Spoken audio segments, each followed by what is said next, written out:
통장 잔액 27만 원. 30년 사업이 하루아침에 무너졌습니다. 아내가 울면서 이제 어떻게 살아야 하냐고 물었을 때 저는 답할 말이 없었어요. 직원들은 2달째 월급을 못 받고 있었고 은행에서는 대출 연장을 거부했습니다. 52살 이 나이에 다시 뭘 할 수 있겠습니까? 그런데 바로 그 절망의 순간 제가 전혀 몰랐던 하나님의 거대한 계획이 이미 시작되고 있었습니다. 오늘은 여러분께 제 인생 최악의 순간에 경험한 여호와 이레의 기적을 말씀드리려고 해요. 안녕하세요, 여러분. 창세기 22장 14절에 아브라함이 그 땅 이름을 여호와 이레라 하였으므로라는 말씀이 나옵니다.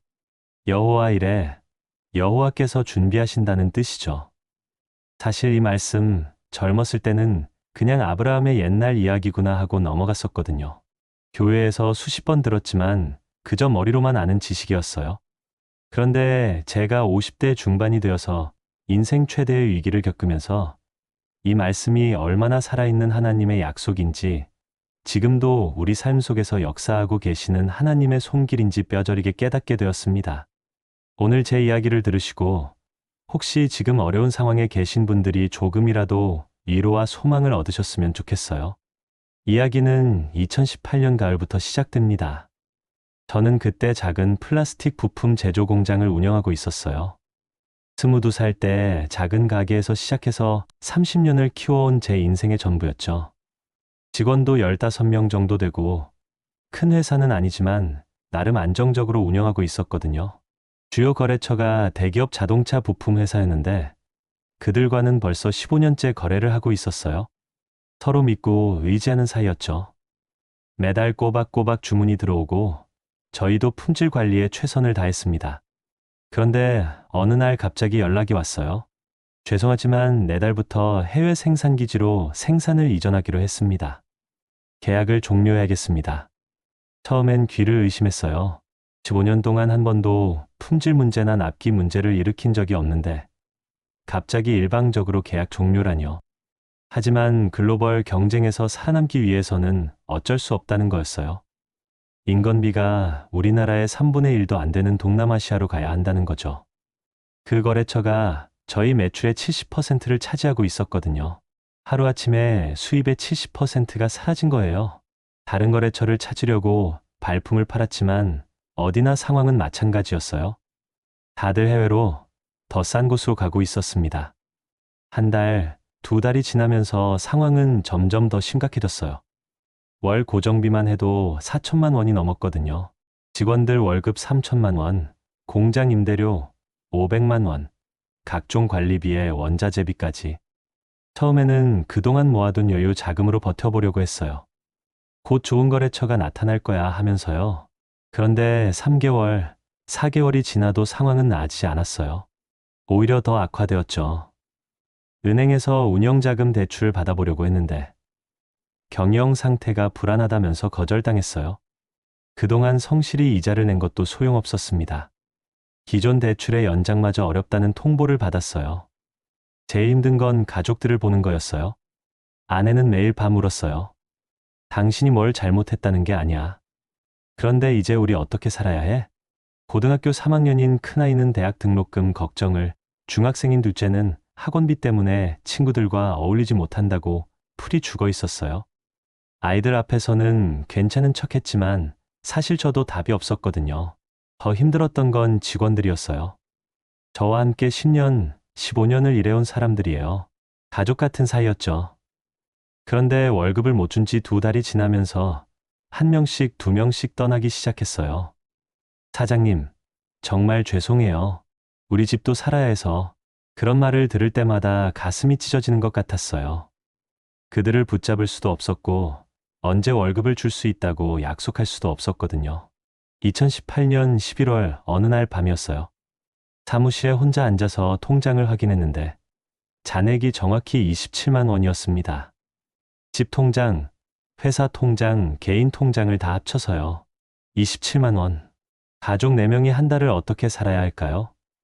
아이들 급식비는 어떻게 낼까요? 이번 달 전기세는 또 어떻게 하고요? 그날 밤 정말 죽고 싶었어요. 30년간 이루어 놓은 모든 것이 허물어져 내리는 걸 지켜만 보고 있어야 하는 그 무력감이란. 52살의 가장으로서 가족들을 어떻게 바라봐야 할지 모르겠더라고요. 사무실 구석에 작게 걸어둔 달력을 보니까 11월 22일이었어요. 추수감사절이 며칠 앞으로 다가와 있었죠. 감사할 게 뭐가 있나? 그런 생각이 들었어요. 그때 문득 주일학교 때 배웠던 아브라함 이야기가 생각났어요. 하나님께서 독자 이삭을 번제로 드리라고 하셨을 때 아브라함이 뭐라고 했는지요? 아들아, 번제용 어린 양은 하나님이 자기를 위하여 친히 준비하시리라. 그때 아브라함의 심정이 조금 이해가 되더라고요. 하나님을 믿는다고 하면서도 정말 막막한 상황에서는 어떻게 해야 할지 모르겠는 거예요.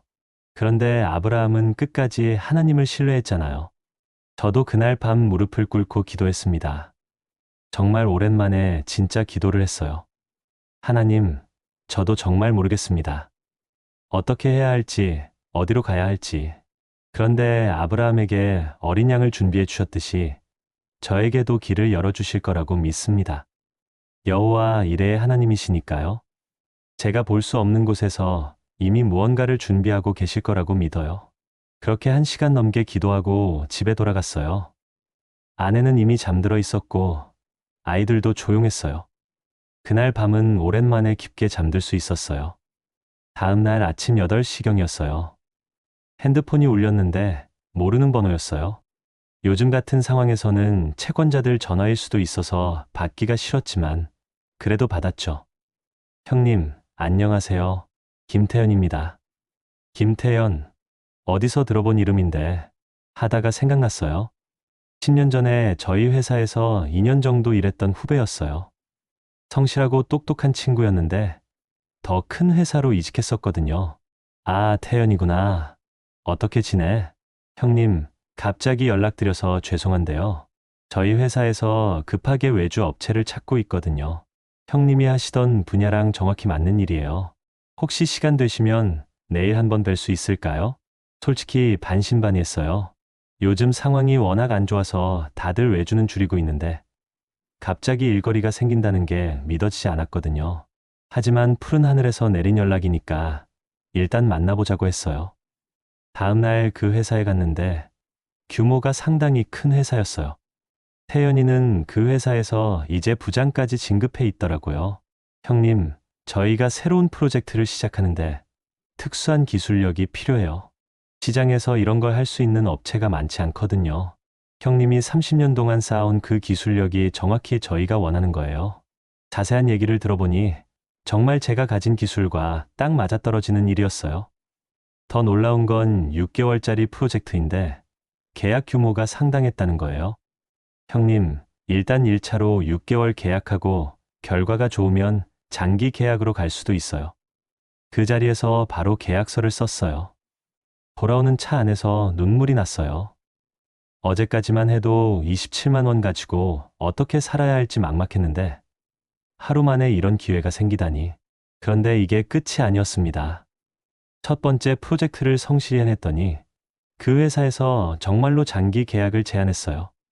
그것뿐만 아니라 그들이 자기네 협력업체들에게까지 저를 소개해줬습니다. 이런 실력 있는 업체가 있는데 한번 써보세요.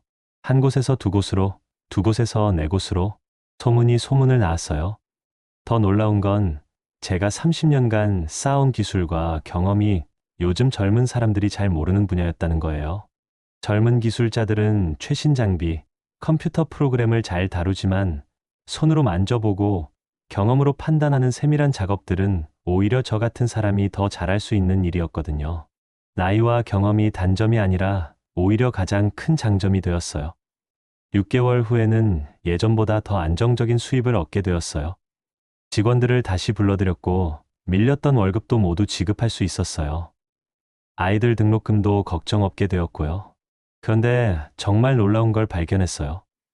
나중에 태연이한테 자세히 물어보니까 그들이 그 프로젝트를 위해서 적합한 업체를 찾기 시작한 게 6개월 전이었다고 해요.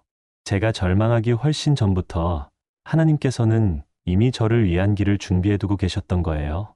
제가 통장 잔액 27만 원을 보고 절망하고 있을 때 하나님께서는 이미 그들의 마음을 움직여서 저를 기억나게 하고 계셨던 거죠. 더욱 놀라운 건 태연이가 저에게 전화를 걸기로 마음먹은 게 바로 제가 기도했던 그날 밤이었다는 거예요. 나중에 알게 된 이야기인데 그날 밤 태연이도 집에서 고민하고 있었대요. 누구에게 맡길까? 믿을 만한 업체가 어디 있을까?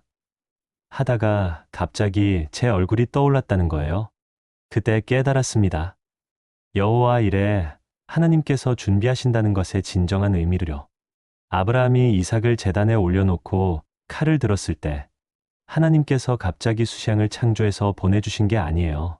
그 수샹은 이미 그 산 어딘가에 있었던 거죠. 아브라함이 그 산을 올라가기 전부터, 아니 아브라함이 하란을 떠나기 전부터 하나님께서는 이미 모든 것을 준비해두고 계셨던 거예요.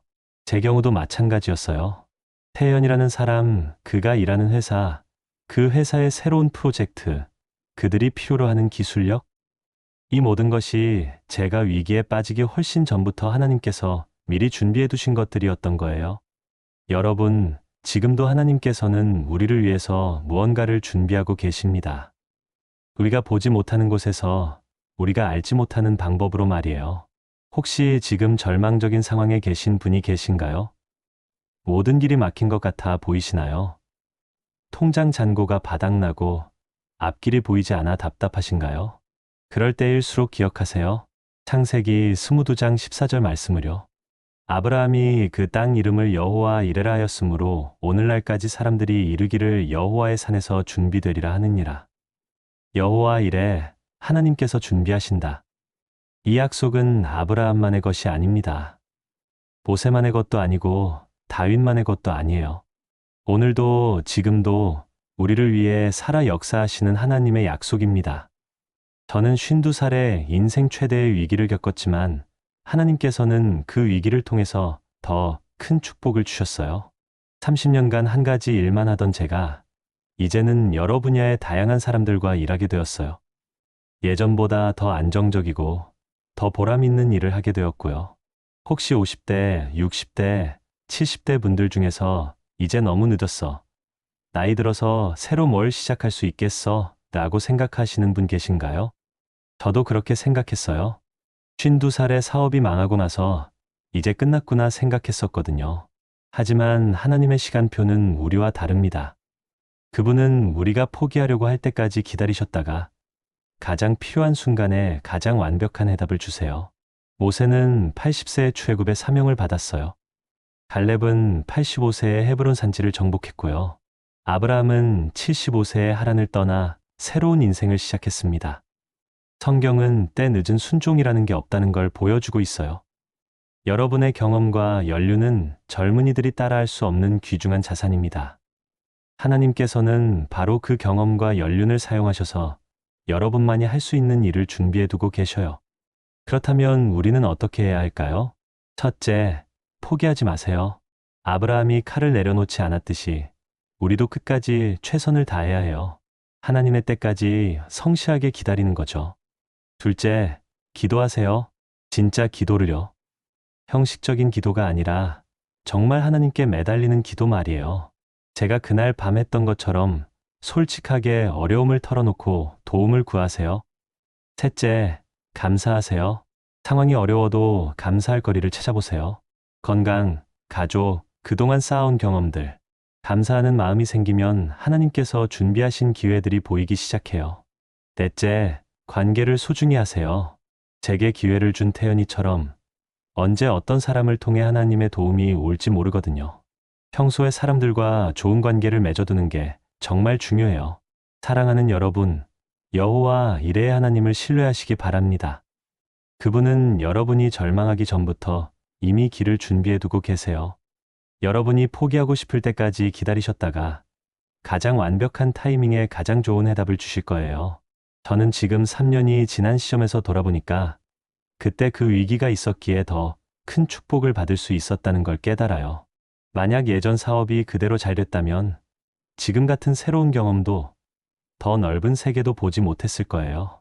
하나님께서는 우리의 위기를 통해서 더 큰 계획을 이루어 가십니다. 그러니까 지금의 어려움이 끝이 아니라 새로운 시작의 발판이라고 생각하세요. 오늘 이 이야기가 어려운 상황에 계신 분들께 조금이라도 위로와 희망이 되었으면 좋겠어요. 여러분도 댓글로 여러분만의 여호와 일의 경험담을 나눠주세요. 서로 격려하고 은혜를 나누는 채널이 되었으면 좋겠어요. 구독과 좋아요, 알림 설정으로 더 많은 분들에게 하나님의 사랑과 희망의 메시지를 전해주세요. 여러분의 작은 관심이 누군가에게는 큰 위로가 될 수 있거든요. 다음에도 성경 말씀 속에 담긴 살아있는 하나님의 음성으로 찾아뵙겠습니다. 여호와 이레의 하나님께서 여러분과 여러분의 가정에 늘 함께 하시기를 축복합니다. 감사합니다. 구독과 좋아요는 말씀 전파에 큰 힘이 됩니다.